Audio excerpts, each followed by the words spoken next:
En este siguiente capítulo vamos a entrar ya a conocer un poco más sobre el API de Spark. Como comentábamos anteriormente, este apartado va a estar enfocado en tres partes. El API de Spark, luego a nivel de almacenamiento veremos el HDFS, el sistema de ficheros de Hadoop, y luego a nivel de ejecución de ese gestor de recursos de nuestro clúster, pues nosotros lo enfocaremos sobre YARN, ese gestor de recursos que viene instalado en las distribuciones de Cloudera.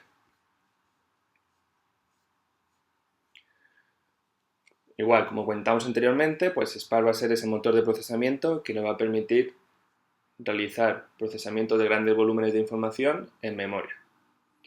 Es una herramienta que está escrita en Scala, pero que nos va a permitir realizar nuestras propias implementaciones en tres lenguajes de programación, o en Scala, o en Python, o en Java. Por otra parte, Spark también nos proporciona una shell interactiva donde poder ir probando cada una de las instrucciones, cada uno de nuestros programitas que estamos haciendo, ¿vale? Para no tener que generarnos una aplicación y compilar un código, que será lo más o lo recomendado de cara a realizar una aplicación de verdad o un caso de uso de verdad, que eso ya lo veremos más adelante, pero sí que es cierto que, bueno, para probar y para asegurarnos de que lo que estamos realizando funciona, pues es bastante recomendado pues empezar con esa shell de Spark. En nuestro caso, pues igual, los primeros ejercicios los iremos haciendo todos a través de la shell. ¿Vale? Y luego, lo que os comentaba, luego esas aplicaciones de Spark pues será lo que podamos realizar en los tres tipos de lenguaje, porque en la shell únicamente nos va a dar la opción de o bien entrar a la shell de Scala o bien entrar a la shell de Python. En el caso de Java pues no tendríamos esa opción de la shell, pero luego en el caso de las aplicaciones, en el caso de generarnos ese código compilado, pues ya sí que podríamos hacerlo en esos tres tipos de lenguaje. Para cada uno de los lenguajes pues tenemos todas las funcionalidades necesarias, todos los métodos necesarios en todos ellos. ¿Vale? Al principio, cuando salió esta herramienta de Spark, pues únicamente nos permitían ciertas cosas en Python o en Scala. Java no lo soportaba todo, pero a día de hoy ya tenemos la posibilidad de realizarlo todo en esos tres tipos de lenguajes. La shell de Spark, lo que os comentaba, esa manera interactiva de poder ir realizando nuestras pruebas o nuestros procesamientos. Lo tenemos en los dos lenguajes que os comentaba. En Python, para poder entrar, pues abriremos una terminal y escribiremos PySpark y automáticamente se conectará a esa shell y nos dará ya la opción de poder ir metiendo esas instrucciones. Y en el caso de Scala, pues pondríamos Spark Shell, ¿vale? Tendríamos esas dos opciones. Tenemos para Python PySpark y para Scala el Spark Shell. Aparte de darnos esa opción de ir metiendo esas instrucciones de manera interactiva, algo también bastante bueno de esta shell es que nos genera el Spark Context. El Spark Context va a ser ese objeto con toda la configuración necesaria para poder ejecutar nuestras aplicaciones. Luego, cuando tengamos que generarnos nuestras aplicaciones a nivel ya de poder compilar ese código, ya no a través de la shell, pues nosotros debemos generarnos este objeto y darle la configuración necesaria. En el caso de la shell, pues ya él se encarga directamente y nos da esa opción. Este Spark Context, en las dos shell interactivas, lo vamos a encontrar al principio y siempre lo denomina SC. A partir de ese SC punto ya iremos generando el método que necesitemos. ¿Vale? Va a ser ese punto de partida, de entrada. Luego, cuando nosotros generamos nuestras aplicaciones, lo podemos llamar de cualquier manera, pero en el caso de la shell siempre lo genera con SC.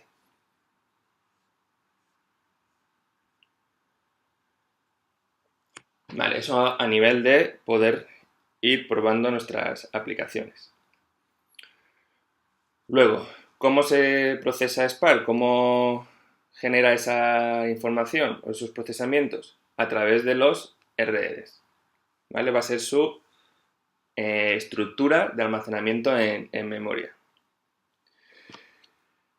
Vale, ¿cómo podemos generar estos RDs? Al final, un RD, que ahora lo iremos viendo en las siguientes transparencias, pues visualmente nosotros lo vamos a entender como que va a ser una tabla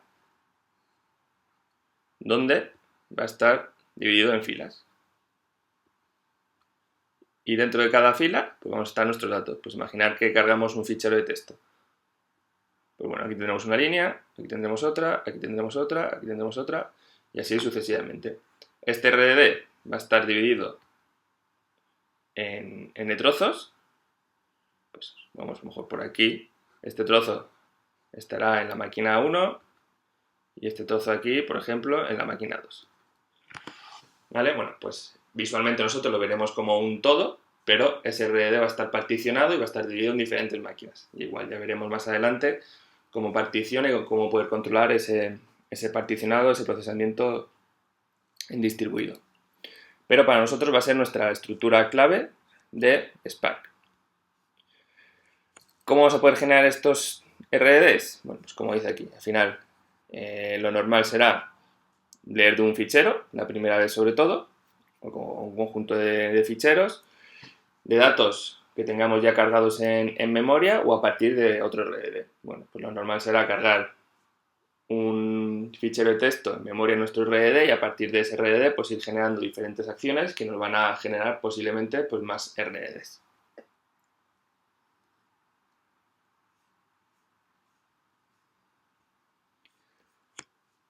¿Cómo crear nuestro primer RD, como decíamos, a través de un fichero? Bueno, pues como veis, como siempre, a través de ese Spark Context, que decíamos antes que nos va a generar la SEL automáticamente, pues vamos a ir realizando esos métodos. En este caso, como decíamos, como nos lo ha generado él automáticamente con esa nomenclatura de sc, pues sc.textfile y el nombre del fichero que queremos cargar, si solo queremos cargar un único fichero. También pues podemos poner este tipo de nomenclatura con patrón, con este asterisco, para que cargue todos los ficheros de ese directorio que contengan ese .log.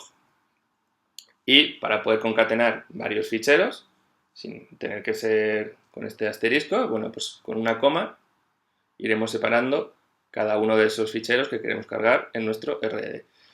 ¿Qué va a suceder con esto? Pues que nos va a generar un único RDD. Va a estar particionado, igual, ya os comentaba, ya veremos más adelante cómo lo particiona, pero va a ser un único RDD. Y esto es lo que os comentaba antes en el dibujo, pues cada línea de nuestro fichero va a ser un registro de nuestro RDD, por lo que decía, tendremos nuestro RDD dividido en diferentes trozos y aquí pues cada una de nuestras líneas, pues aquí tendremos hola, formación Hadoop, etc.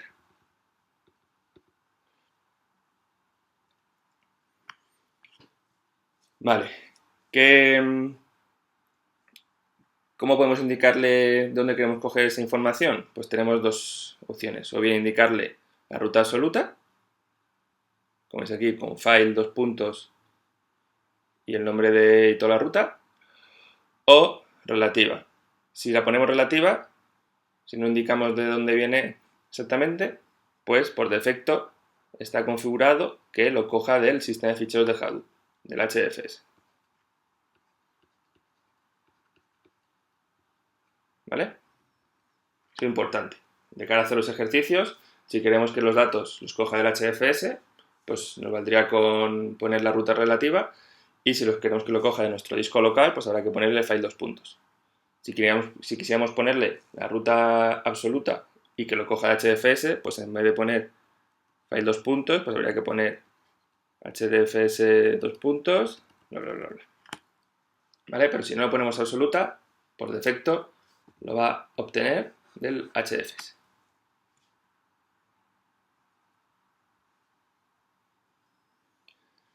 Vale, aquí ya tendríamos nuestro primer ejemplo de carga de datos en nuestro RDD. ¿Ves? Pues como decíamos, tendremos ese sc.textfile y queremos cargar este fichero de texto. Lo tenemos aquí, el fichero de texto y lo que os mostrado en el dibujo. ¿Qué nos genera? Pues nuestro RDD y cada una de estas líneas que tenemos aquí arriba pues va a ser un registro en nuestro RDD. Luego, a continuación, ya vamos metiendo alguna operación. En este caso, pues, un contar. Y nos va a mostrar el número de líneas, el número de registros que tiene nuestro RED. Pues aquí el resultado, como veis, pues tenemos 4. Pues ese resultado que obtendríamos de contar el número de registros que tiene nuestro RED con esta función de count, pues sería 4. ¿Vale? Pues ese sería ya nuestro primer ejemplo sencillo de obtengo los datos de un fichero de texto que generan nuestro RED y le paso ya una operación de tipo count para que nos indique el número de registros que tiene ese RED.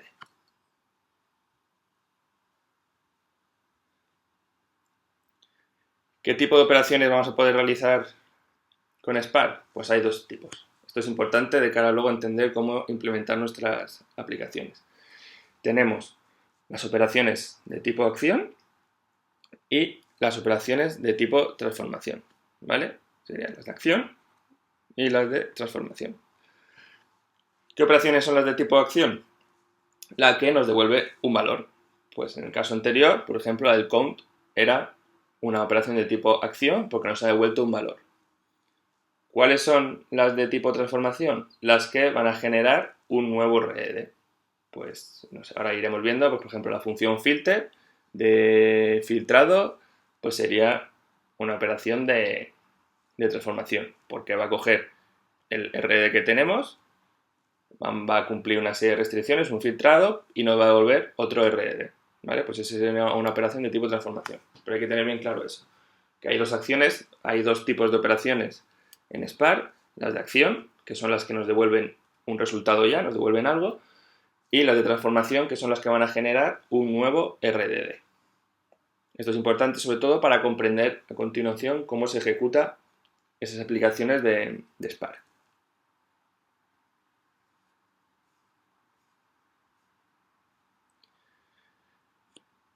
Bueno, aquí vamos a ver alguna serie de ejemplos de las operaciones de tipo acción y de tipo transformación, pero bueno, hay muchas más. En el API, en la documentación de Spark, pues vamos a podríamos ver todas las operaciones que tenemos.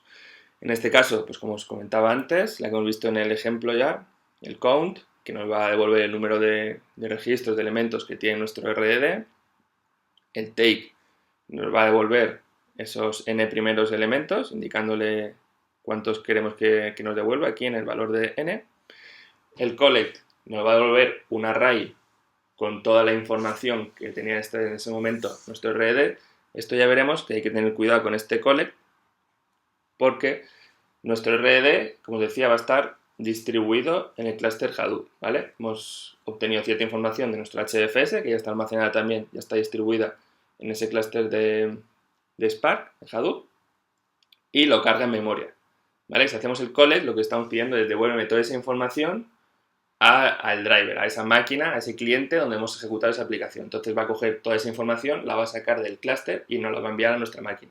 Supongamos que hemos lanzado nuestra aplicación desde nuestro portátil, pues toda la máquina, todos esos teras irían en formato de array a nuestra máquina, con lo que nos bloquearía seguramente la máquina. Entonces el collect hay que tener bastante cuidado a la hora de utilizarlo, porque digamos que si hacemos el collect abandona ya todo ese procesamiento, todo ese paradigma de programación de Spark, de estar en distribuido, y nos lo pasa a la máquina del cliente. Y otra operación de tipo acción, pues sería algo común, pues guardar los datos en un fichero. Con esta función de save as text file, indicaríamos aquí la ruta donde queremos almacenar ese resultado y almacenaría todo ese RDD en el sistema de ficheros que indiquemos. En este caso, igual, si es relativa, pues iría al HDFS. ¿Vale? Y todos esos recordar, acciones, las operaciones de tipo acción son las que he dado un RDD, nos va a devolver un valor.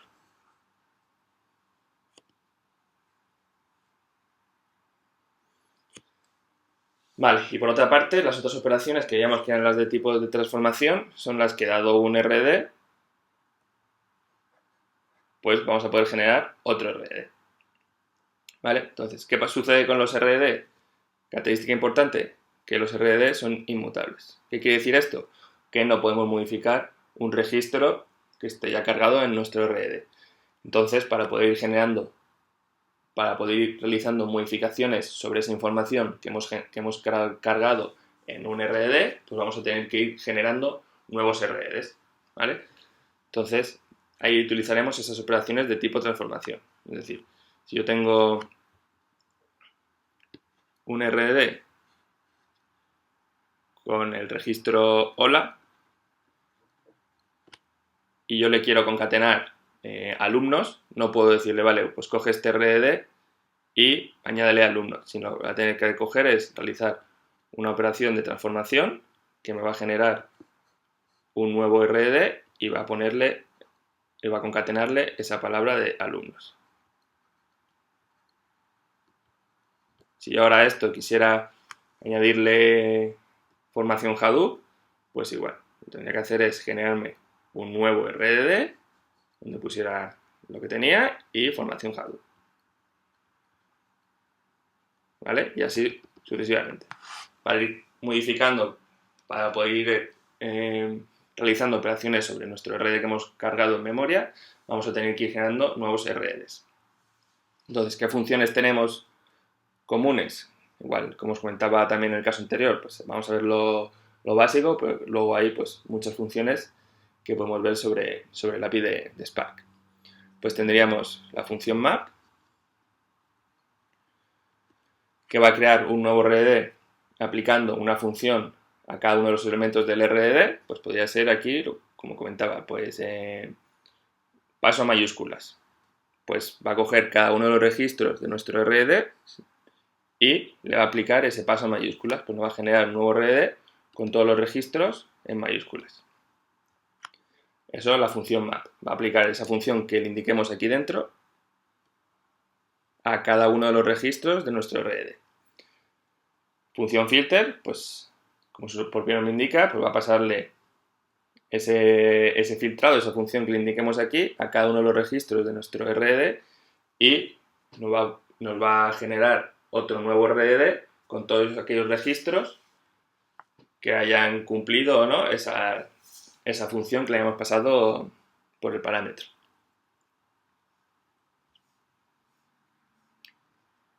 ¿Vale? Aquí tendríamos el ejemplo.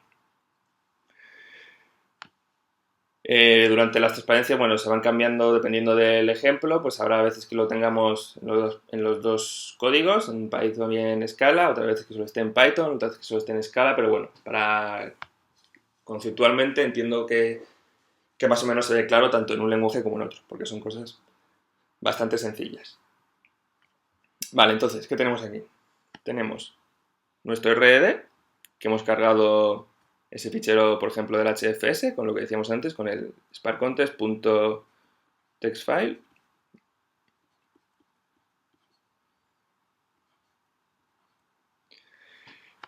Y le queremos aplicar esa función de paso a mayúsculas. Vale, pues en este caso, esto sería aquí con escala, en rojo, y en azul sería la instrucción en Python. Vale, pues tenemos eso. Le damos un nombre a la variable en el caso de Python y decimos, vale, pues por cada línea de nuestro registro vamos a ejecutar esa función lambda que pase cada una de esas líneas, cada uno de esos registros a mayúsculas. Pues, ¿qué va a hacer? Nos va a generar este nuevo RDD con todos esos datos en mayúscula. Vale, ¿y ahora qué voy a hacer? Pues quiero filtrar únicamente aquellos registros, aquellas líneas que comiencen por L. Pues sería este segundo ejemplo de aquí. Pues le pasaría la función filter. Aquí, digamos que si yo a este RDD lo he llamado, no sé, datos 1, pues aquí pondría datos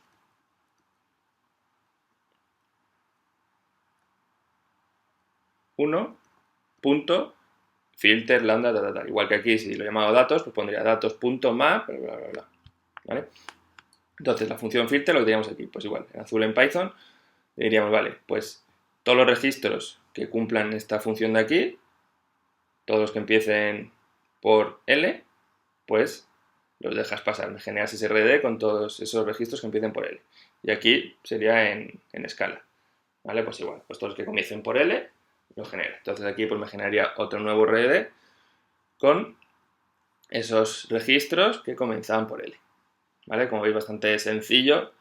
Al final lo que hay que entender un poco es esa manera de utilizar este lenguaje funcional, donde pues, vamos a ir definiendo siempre, en el caso de Python, pues esa variable y le vamos a indicar qué operaciones queremos hacer sobre esa variable, qué funciones queremos aplicarle. En este caso, pues sería que compruebe si empieza por L y en este caso aquí, pues que lo pase a mayúsculas.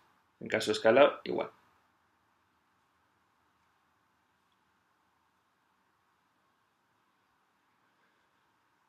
Vale, parte importante.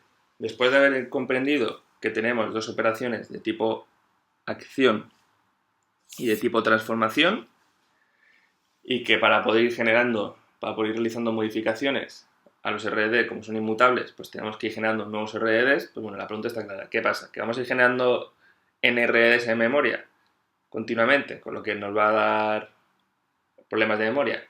No. Scala, o sea, Scala Spark, lo que hace es utilizar la ejecución perezosa, ¿vale? La lazy execution. ¿Qué sucede? Que nosotros vamos a ir metiéndole instrucciones de transformación, pero hasta que no le pasemos una operación de tipo acción no va a ejecutar nuestro programa. Entonces podemos ir codificando nuestro algoritmo, podemos ir realizando todas las operaciones de transformación que necesitemos, pero él no va a ejecutar esa aplicación, no está ocupando memoria en nuestro sistema. Sí que reserva, digamos, o genera ese objeto vacío para poder ir realizando ese flujo, ese esquema de procesamiento, pero no procesa la información hasta que no tengamos una operación de tipo acción, ¿vale? Entonces es lo que vamos a ver aquí en el ejemplo. Como veis, pues tenemos el sc.textfile que cargaría nuestros datos en este RD de aquí.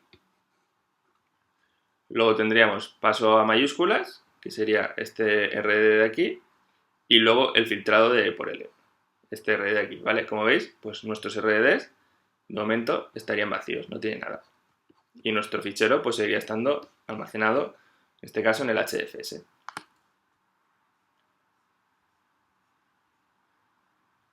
Ahora, ¿qué sucede? Que ya le hemos metido una operación de tipo acción, que nos va a devolver algo, ese contar, y entonces es en ese momento cuando ya ha dado la orden y ha dicho, vale, pues ahora ya sí, cargo los datos en memoria, mi RDD, le hago el uppercase y lo filtro. Y ya te doy el resultado, que en este caso pues sería 2.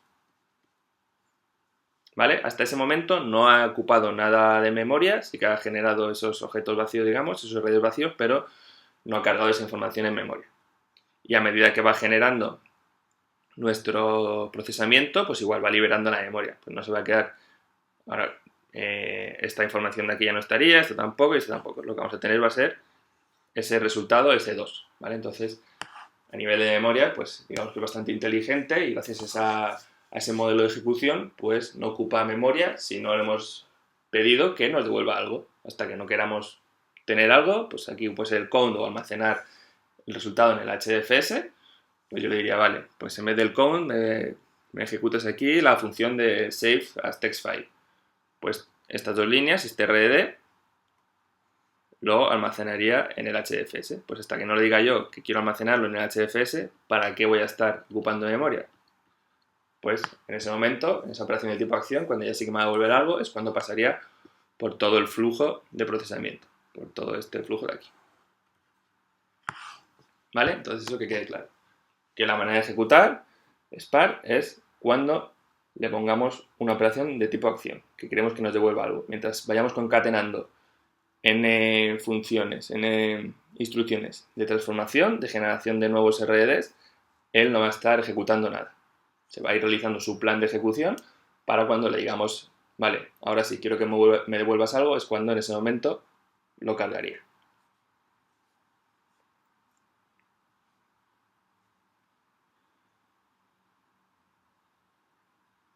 Vale, bueno, aquí teníamos el ejemplo en Scala y aquí el ejemplo en Python. bueno, pues igual, exactamente igual que lo que comentaba antes. Y ahora ya, bueno, pues unas simples directrices del modelo funcional, del lenguaje funcional. Vamos a poder ir concatenando todas las transformaciones que queramos, ya es dependiendo de lo que prefiramos, o bien vamos concatenando todo o nos vamos creando variables. Pues aquí en SCTestFile, no sé, creamos la variable d y cortaríamos hasta aquí. Luego, la función map va a ser el d1 y cortaríamos hasta aquí. La función filter, d2, cortaríamos hasta aquí. Y luego el count. Ya dependiendo cómo nos interese más, cuál sea nuestro modelo de programación, pues o bien vamos concatenando todo en una instrucción o bien vamos haciendo línea a línea. A nivel de realizar los ejercicios, de hacerlo en la shell, pues bueno, sí que es recomendable el ir poniendo línea a línea de manera independiente para saber si nos hemos equivocado en alguna instrucción. Pues si no, luego va a ser un poco más complicado el dar una instrucción muy larga, pues saber dónde está el error.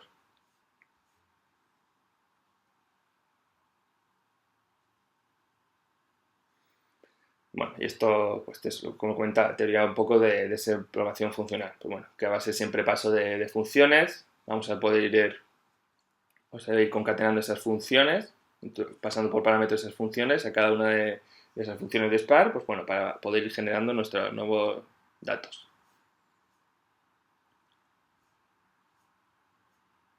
Vale, pues luego en los ejercicios simples, pues ya vamos a ir utilizando las funciones predefinidas, como hemos visto aquí, el toUpperCase, por ejemplo, pero bueno, vamos a poder ir, luego más adelante nos definimos nuestras propias funciones, como sería en este caso de aquí, que nos definimos una función propia y en esa función map llamamos a nuestra función propia. Pues es más o menos lo que se suele realizar, pues me genero mi función de extraer el teléfono del registro, extraer teléfono. Pues la definiría aquí arriba y luego yo aquí llamaría extraer teléfono. Y utilizaríamos esa función en cada uno de esos registros de nuestro RED con esa función map.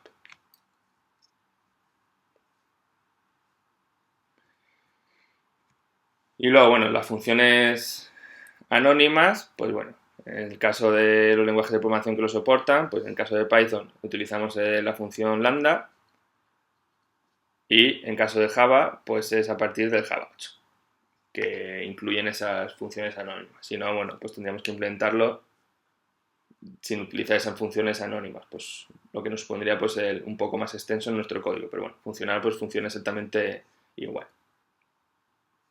Aquí tenemos los ejemplos, este en el caso de Python y este en el caso de Scala. No, perdonad. Estos serían los dos ejemplos en Scala que podríamos o bien ponerlo de esta manera o de esta otra, con esa función anónima.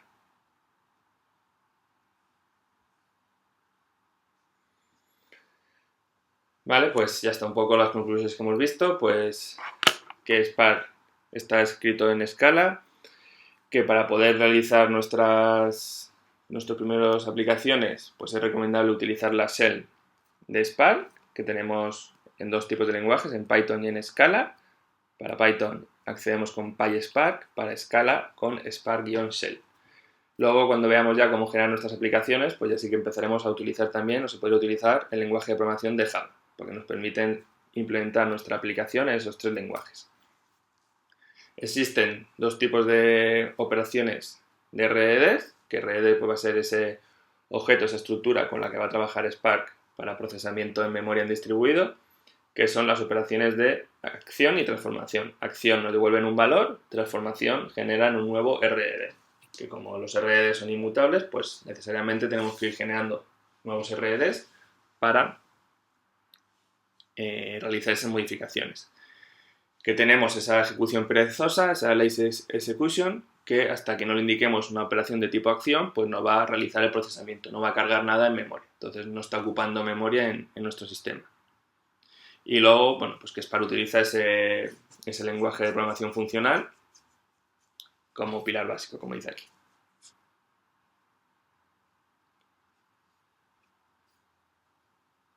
Y ahora, bueno, pues nada, cogería el cuaderno de ejercicios y empezar por el primer ejercicio de Spark.